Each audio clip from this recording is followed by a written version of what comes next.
sole purpose in this army? To do whatever you tell me, drill sergeant. Nuclear power plants across Japan are holding massive stockpiles of spent fuel while the government struggles with recycling methods. Now researchers say it's technically feasible to simply dispose of it as waste. What the fuck? Engineers at the Japan Atomic Energy Agency analyzed the possible environmental impact of burning spent fuel. The engineers made projections for fuel stored 1,000 meters below the surface.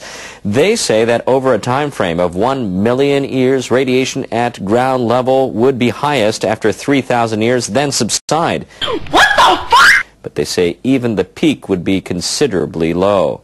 What the fuck? Government officials have planned two different recycling methods. The first is to extract plutonium from spent nuclear fuel, mix it with uranium, and produce MOX fuel. We felt that putting our users in mortal danger for a quick buck was the right move. That byproduct could then be used for nuclear power generation. But a plant set up in northern Japan to reprocess spent fuel has yet to start full-fledged operations. The second method is to extract plutonium and use it in a fast breeder reactor. What the fuck? But a prototype facility built in central Japan is idle. It has faced technical problems and missed inspections. Nuclear facilities across the country have stored a combined 17,000 tons of spent fuel. The new method outlined in the report is the first from scientists involving treating spent fuel as a waste, not a resource. My mom always said life was like a box of chocolates. You never know what you're going to get. Nuclear authorities are dealing with safety problems at another offline plant. The MONJU Fast Breeder Reactor is just 3 kilometers down the road from Tsuruga. Officials say the operator has failed to carry out safety checks. As a result, they are demanding that plans to restart the reactor be put on hold. Government officials inspected the MONJU reactor last year. They found more than 9,800 missed checkups on equipment. The plant operator, Japan Atomic Energy Agency, later filed a report promising to improve safety procedures. But officials say the operator has yet to improve the situation. Meeting on Wednesday, the nuclear watchdog issued a harsh reprimand. The real problem is that organizations like the Atomic Energy Agency still exist and are allowed to exist. NRA officials told the operator not to prepare for restarting the reactor until they can confirm the situation has improved. The officials say they will allow the MONJU operator to respond before formally issuing the order. This will likely delay the reactor's restart until the end of next March.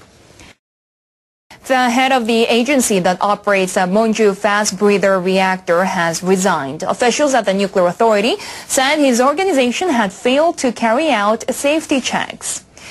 Science and Technology Minister Hakobun Shimomura announced that Atsuyuki Suzuki will step down as president of the Japan Atomic Energy Agency, or JAEA.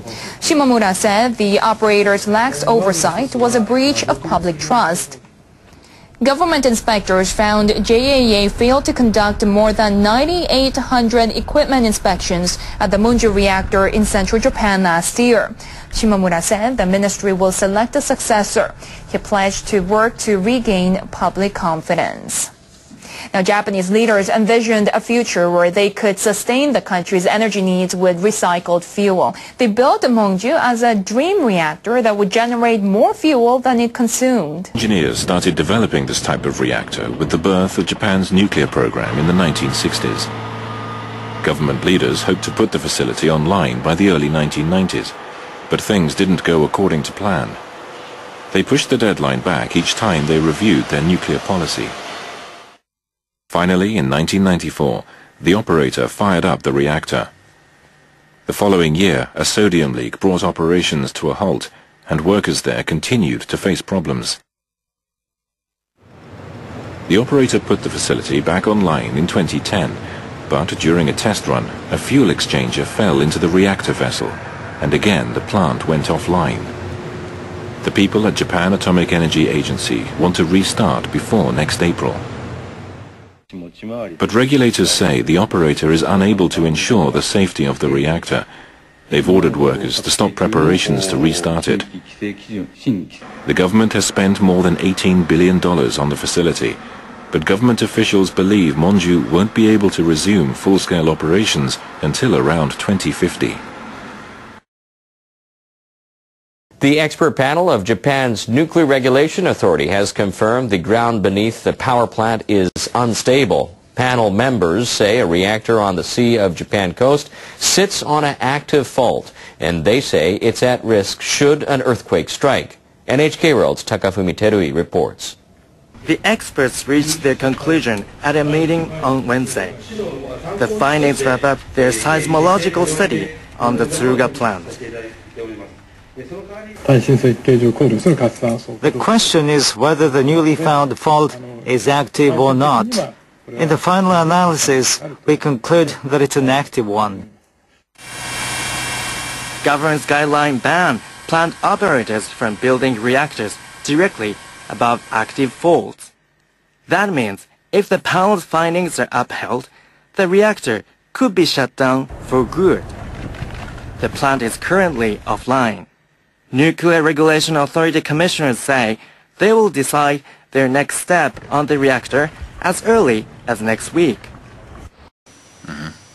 Right. Okay, well you say there's no solution to the waste, but there is a solution to the waste, and the solution to the waste is to just leave it exactly where it is and to have somebody look at it for a million years, you know. So they just have to have all these zombies who are there at the moment sitting there doing nothing, who are going to just have to sit there, and their children are going to sit there, and their children's children and so on, looking at the waste and making sure that it doesn't leak out of the tanks. And if it starts to look like it's going to leak out of the tanks, they build another tank around that tank, and then they build another tank around the tank that they built around that tank, and so on, you know, to infinity. And that is a solution to the waste, because then the waste will just stay where it is now, and it won't get any worse. And if they make more waste, they'll have to put it inside that tank and leave it there. And as far as contaminated land is concerned, and places like Sellafield and all that, they'll just have to put a fence around it and say, this is contaminated land, do not enter. And so that's the best we can do. I mean, it doesn't help to put it down the hole in the ground. I mean, you may as well put it somewhere where you can keep an eye on it and make sure it doesn't escape. So that's the solution. And why not put a hole in the ground? Ah, well, because then if something goes wrong, you can't do anything about it. That's the point. And what could go wrong there? Oh, God, well, loads of things could go wrong. I mean, the main thing that would go wrong is that it's a hole in the ground is not a secured depository, you know? I mean, you put it into a hole in the ground, and then there's a crack in the hole in the ground, or maybe there's an earthquake, or maybe there's a fault that you didn't know about, or maybe there's some water movement that changes over a period of time. And we're talking geological timescale, so, you know, just about everywhere where they've suggested putting it in a hole in the ground has had a geological fault occurring, you know, in the last 1,000 years. Never mind about, you know, the next million years or whatever it is it has for the half-life of these uraniums and plutoniums. So you can't actually guarantee that if you put it in a hole in the ground, something won't go wrong. And you can't pull it out of the hole in the ground. That's the point. I mean, the Forsmark idea is not one in which they put it down in the hole in the ground and then they can take it out if something goes wrong. They can't. They just pop it down and pop the next one down and pop the next one down and so on and send it all down there, and then they seal it all up. But if something goes wrong, then they can't do anything. Whereas if it's where it is at the moment, at Sellafield or wherever it is, above ground or in some kind of big hangar or big kind of area where they kind of look at it, then they can look at it. And if something goes wrong, they've got all their detectors and their Geiger counters and whatnot, then they can just repackage it and put something around it. But they have to sit there. Yeah, they have to sit there forever. Absolutely, yeah, sure. Well, it serves them right, isn't it? They shouldn't have made it in the first place. And I've no doubt they'll pay them a lot of money for sitting there. So yeah, they can sit there. I mean, maybe they should have special uniforms, like, you know, guard of the nuclear waste, and they could have like special kind of green uniforms with special badges, like Superman or something, you know. That make them feel good.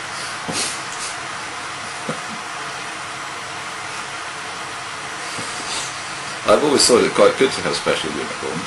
In all the science fiction stories they did special uniforms, you know.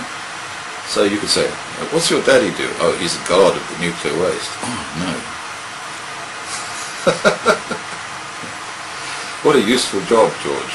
Yes, it is, isn't it? God damn it, Gump! You're a goddamn genius! A university research team in Japan has developed a new model of drone plane that can fly indoors without using GPS. The drone will be used for inspecting the Fukushima Daiichi nuclear power plant. A Chiba University research group developed the unmanned plane. It's about 1 meter both in width and length and has 6 propellers. About 10 firms, including Japanese electronics makers, cooperated in the project. Now, to fly indoors where GPS does not work, conventional drones had to have positioning information provided from outside by infrared or other rays. This new model has a sensor for figuring out its position and surroundings. It's designed to avoid obstacles on its own. Global competition is becoming intense for the drone market. Amazon and Google of the U.S. are among those that are developing unmanned planes. Japan changed the constitution to join the global drone arms race. Are they going to screw that up too? Are they going to destroy that industry? Maybe Japan will do something cool for the whole planet for a change and destroy the drone industry. If you really want to screw something up, you get Japan in on it. They'll frig it up. I guarantee you it won't be worth a nickel when they're finished with it. Long live Japan, to the destroyer of the nuclear industry. Come on, you can take down the drone industry while you're at it. Don't be a wimp. That's the most outstanding answer I've ever heard. You must have a goddamn IQ of 160. You are goddamn gifted, Private Gump. You set the spark, you stoke the fire, and then you act surprised when the flames go up, when the barn comes down right there before your eyes. Oh, the tools that you manipulate are more powerful each day, and they will overcome you. They'll crush you and take from you all the marrow and the sinew of your ideology. But don't get upset, don't be like that. It's your own damn fault that your flock is ready to fight. It is too late to turn around, turn them all to salt. No, your monsters come to life. Oh, well, rocks are thrown and voices used to tear down the innocent. People will die with ideas cast in rebar stoked cement. Oh, the words you shout has moved the herd to break free from their cage, to drop bombs on all the weaklings, retching, melting, reeking of the forfeit, tired teachings of your ideology. But don't get upset, you can't be like that, 'cause it's your damn fault that your flock is ready to fight. It is too